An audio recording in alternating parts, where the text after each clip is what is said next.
dólar hoje, próximo a R$ 4,80, às vezes tá indo para seus 4,90, vem próximo, aí parece que vai chegar nos 4,70 ali. É compra, na opinião de vocês? Estamos num patamar bom para comprar, tanto para investir ou para quem quer viajar? O que vocês acham? Pode começar.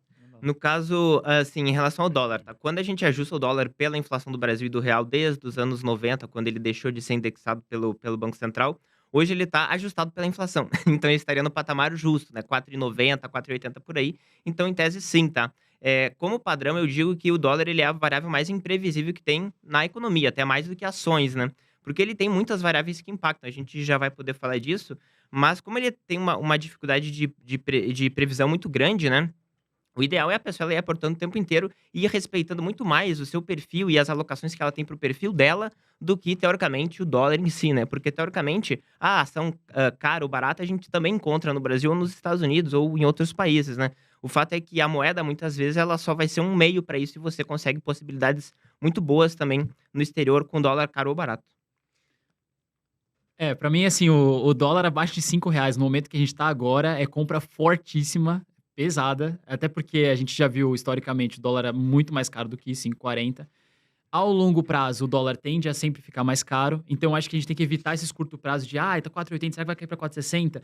Muita gente se arrepende de não ter comprado naquele momento que foi 4,60, acho que ano passado que bateu. Galera: "Não, acho que vai cair mais pra 4, R$ 3", mas nunca, nunca vai cair de volta, assim, aos R$ 3 de patamar. Então, abaixo de 5 pra mim, num patamar hoje que eu vejo cenário macroeconômico, é compra forte e pesada. Agora uma pergunta, muita gente tem essa dúvida, por quais razões o dólar está caindo? Quais são os motivos? Existem vários motivos, né, eu acho que o Otávio pode citar alguns também, mas, o principal dele é a relação de taxa de juros e inflação que a gente tem. Existe a relação commodity também. Então, só para explicar um caso aqui bem específico que a gente tem hoje. Taxa de juros no Brasil hoje elevadíssima, 13%, com inflação baixa de 3%. Então você tem uma diferença de taxa de juros real muito alta, é uma das maiores hoje do mundo. Isso chama muita atenção para o Brasil, ou seja, o pessoal lá de fora pegar dólar, colocar no Brasil e ganhar um valor financeiro na renda fixa maior, com uma segurança um pouco maior, correndo um risco que vale a pena em questão de retorno. Então isso traz muito dólar para o país.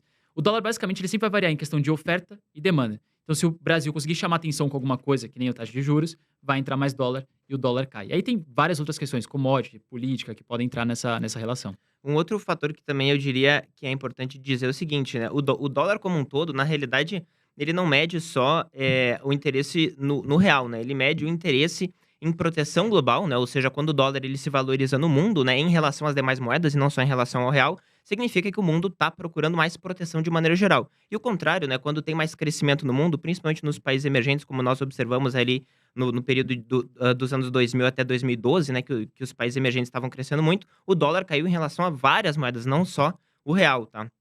E nesse ponto, portanto, quando a gente compara as alternativas de investimento que os investidores globais têm quando eles vão buscar justamente investir em ativos de maior risco, como de países emergentes, reduzir o número de possibilidades de países emergentes disponíveis para investimento, né? Porque a China agora está com potencial de conflito, a Rússia nem se fala, né?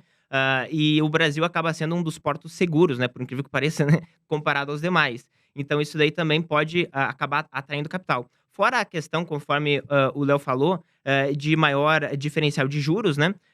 Mas que sempre é sempre uma relação, né? Nunca é somente o juro real brasileiro que está alto que pode atrair capital. Também depende se o juro real em dólar está alto ou não, né? E a taxa básica lá tem aumentado bastante, agora passou de 5% ao ano, tá?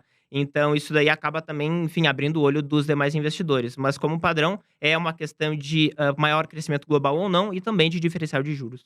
Agora